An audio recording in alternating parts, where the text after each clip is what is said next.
Hi, എല്ലാവർക്കും സ്വാഗതം.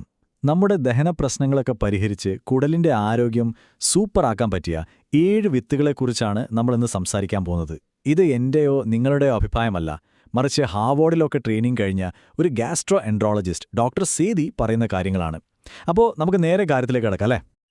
ഇടയ്ക്കിടെ ഗ്യാസ്, വയറ് വീർക്കൽ അല്ലെങ്കിൽ കോൺസ്റ്റിപ്പേഷൻ ഇതൊക്കെ നിങ്ങൾക്ക് ബുദ്ധിമുട്ടുണ്ടാക്കാറുണ്ടോ? ഉണ്ടെങ്കിൽ നിങ്ങൾ ഒറ്റയ്ക്കല്ല, ഒരുപാട് പേരനുഭവിക്കുന്ന പ്രശ്നങ്ങളാണിത്.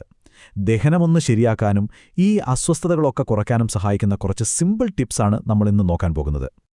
നമ്മൾ വിത്തുകളിലേക്ക് കടക്കും മുൻപ് നിങ്ങളെ ഞെട്ടിക്കുന്നൊരു കാര്യം പറയട്ടെ. നമ്മളെ ഹാപ്പിയാക്കുന്ന ആ ഫീൽ ഗുഡ് കെമിക്കലില്ലേ, സെറോട്ടോണിൻ, അതിന്റെ 90% ഉണ്ടാക്കുന്നത് എവിടെയാണെന്നറിയാമോ? ബ്രെയിനിലല്ല, നമ്മുടെ കുടലിലാണ്. അതെ, സത്യമാണ്. നമ്മുടെ വയറും തലച്ചോറും തമ്മിൽ അങ്ങനൊരു കണക്ഷനുണ്ട്. അപ്പോൾ നമ്മൾ ഈ കാര്യങ്ങൾ പഠിക്കുന്നത് ഡോക്ടർ സേതിയിൽ നിന്നാണ്. ഹാർവാർഡിലും സ്റ്റാൻഫോർഡിലുമൊക്കെ പ്രവർത്തിച്ച ഗാസ്ട്രോ എൻട്രോളജിസ്റ്റാണ് അദ്ദേഹം. അദ്ദേഹം പറയുന്നത് 7 വിത്തുകളെക്കുറിച്ചാണ്. ഇതിൽ പലതും നമ്മുടെയൊക്കെ അടുക്കളയിൽ എപ്പോഴും കാണുന്ന സാധനങ്ങളായിരിക്കും. അദ്ദേഹത്തിന്റെ ഏറ്റവും പ്രധാനപ്പെട്ട ഒരു ഉപദേശം എന്താണെന്ന് വെച്ചാൽ, സപ്ലിമെന്റ്സ് രൂപത്തിൽ കഴിക്കുന്നതിനേക്കാൾ എത്രയോ നല്ലതാണ് ഈ വിത്തുകൾ അതുപോലെ തന്നെ കഴിക്കുന്നത്. അതിന്റെ കാരണം എന്താണെന്ന് നമുക്ക് വഴിയെ മനസ്സിലാക്കാം. ശരി, അപ്പോൾ ഡോക്ടർ സേതിയുടെ ലിസ്റ്റിലെ ഒന്നാമനാരാണെന്ന് നോക്കാം. അദ്ദേഹത്തോട് ഒരേ ഒരു വിത്ത് തിരഞ്ഞെടുക്കാൻ പറഞ്ഞാൽ അദ്ദേഹം ഇത് തിരഞ്ഞെടുക്കുമെന്നാണ് പറയുന്നത്. മറ്റൊന്നുമല്ല, ചിയ സീഡ്സ്. ചിയ വിത്തുകളുടെ സൂപ്പർ പവർ എന്താണെന്നറിയോ? അതിലുള്ള സോല്യുബിൾ ഫൈബറാണ്. വെള്ളത്തിലിട്ടാൽ ഇതൊരു ജെൽ പോലെയാകും. ഈ ജെൽ നമ്മുടെ ബ്ലഡ് ഷുഗർ കൺട്രോൾ ചെയ്യും, കുടലിലെ നല്ല ബാക്ടീരിയകൾക്ക് ഭക്ഷണമാകും, പിന്നെ മലബന്ധം കുറയ്ക്കാനും സഹായിക്കും. പക്ഷേ ഒരു പ്രധാനപ്പെട്ട കാര്യമുണ്ട്, ഇതൊരിക്കലും ഡ്രൈ ആയിട്ട് കഴിക്കരുത് കേട്ടോ. എപ്പോഴും കുറഞ്ഞതൊരു 20 മിനിറ്റെങ്കിലും വെള്ളത്തിൽ കുതിർത്തതിന് ശേഷം മാത്രം കഴിക്കുക.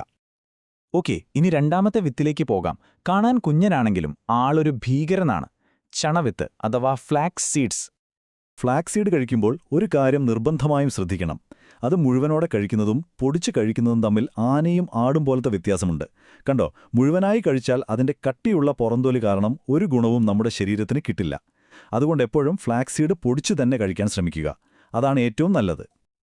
ഇങ്ങനെ പൊടിച്ച് കഴിക്കുമ്പോൾ നമുക്ക് ഒമേഗ-3 ഫാറ്റി ആസിഡ്സ് ധാരാളമായിട്ട് കിട്ടും. ഇത് ശരീരത്തിലെ ഇൻഫ്ലമേഷൻ അഥവാ നീർക്കെട്ട് കുറയ്ക്കാൻ ബെസ്റ്റാണ്.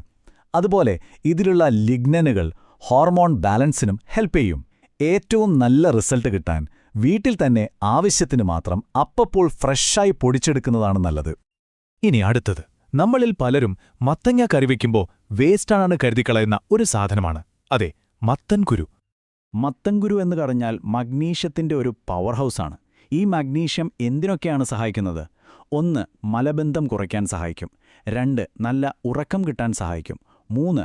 നമ്മുടെ നെർവസ് സിസ്റ്റത്തെ ഒന്ന് റിലാക്സ് ചെയ്യിക്കും. ഓർമ്മയില്ലേ നമ്മൾ നേരത്തെ പറഞ്ഞ ഗട്ട് ബ്രെയിൻ കണക്ഷൻ? അതിന് ഏറ്റവും നല്ല ഒന്നാണിത്. ഓക്കെ, നാലാമത്തെ വിത്ത് സബ്ജയാണ്. ചിലപ്പോൾ കസ്കസ് എന്നൊക്കെ കേട്ടിട്ടുണ്ടാവും. ഇത് കാണാനും ഗുണത്തിലും നമ്മുടെ ചിയ സീഡ്സുമായിട്ട് നല്ല സാമ്യമുണ്ട്. സബ്ജ വെള്ളത്തിലിട്ടാൽ ചിയയേക്കാൾ പെട്ടെന്ന് വീർത്തുവരും.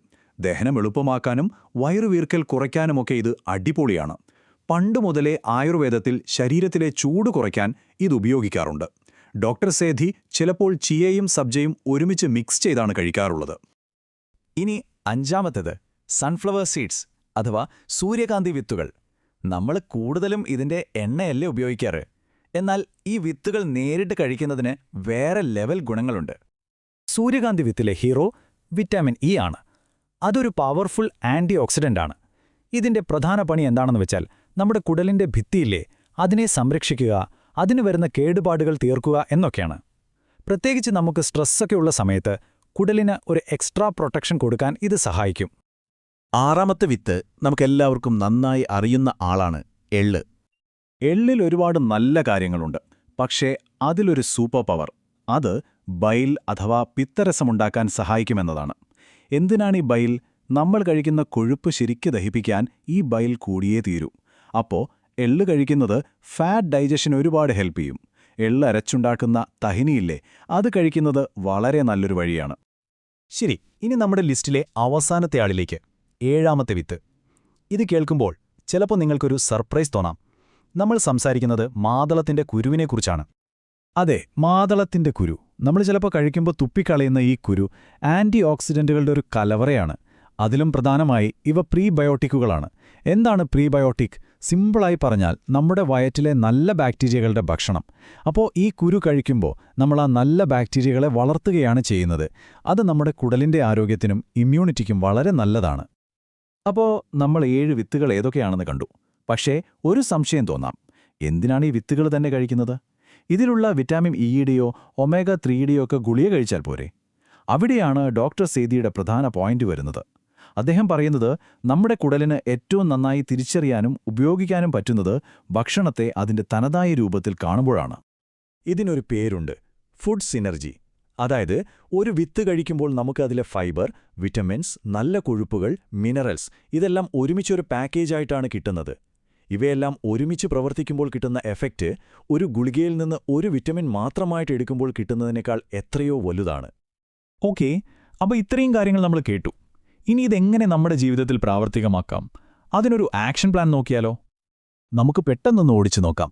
ഈ ടേബിൾ നോക്കൂ. ഓരോ വിത്തും അതിന്റെ പ്രധാന ഗുണവും എങ്ങനെ കഴിക്കണമെന്നതും ഒറ്റയടിക്ക് മനസ്സിലാക്കാം. ചിയാ സീഡ്സ് കുതിർത്ത്, ഫ്ലാക്സീഡ് പൊടിച്ച്, മത്തൻകുരു വറുത്ത്, സബ്ജയും കുതിർത്ത്, സൂര്യകാന്തി വറുത്ത്, എള്ള് തഹിനിയായി, പിന്നെ മാതളം ഫ്രഷായും. ഇത് ഓർമ്മ വെച്ചാൽ മതി. അപ്പോൾ ഇനി എന്തു ചെയ്യും? എല്ലാം കൂടി നാളെ തന്നെ തുടങ്ങണോ? വേണ്ട, ഡോക്ടർ സേദി ഒരു ചെറിയ ചലഞ്ച് തരുന്നുണ്ട്. ഈ 7 എണ്ണത്തിൽ നിന്നും നിങ്ങൾക്ക് ഏറ്റവും ഇഷ്ടപ്പെട്ട 2 എണ്ണം തിരഞ്ഞെടുക്കുക. എന്നിട്ട് ഈ ആഴ്ച അതൊന്ന് നിങ്ങളുടെ ഭക്ഷണത്തിൽ ഉൾപ്പെടുത്തി നോക്കൂ. വെറും 2 എണ്ണം. ആ ചെറിയൊരു തുടക്കം എന്തു മാറ്റമാണ് കൊണ്ടുവരുന്നതെന്ന് നമുക്ക് നോക്കാം.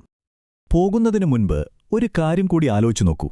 ഈ മാറ്റങ്ങൾ നിങ്ങളുടെ ദഹനത്തെ മാത്രം സഹായിക്കുമോ? അല്ല, ഇതുപോലുള്ള ചെറിയ സ്ഥിരമായ മാറ്റങ്ങൾ നിങ്ങളുടെ മൊത്തത്തിലുള്ള ആരോഗ്യത്തെയും എനർജി ലെവലിനെയും എങ്ങനെയായിരിക്കും മാറ്റിമറിക്കാൻ പോകുന്നത്? ഒരുപക്ഷേ നിങ്ങളുടെ എനർജി കൂടും, ഉറക്കം മെച്ചപ്പെടും, മൂഡ് നല്ലതാവും.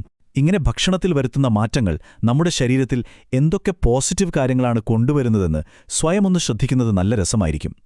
ഈ വിവരങ്ങൾ നിങ്ങൾക്ക് ഉപകാരപ്പെട്ടുവെന്ന് വിശ്വസിക്കുന്നു. അടുത്ത തവണ കാണാം.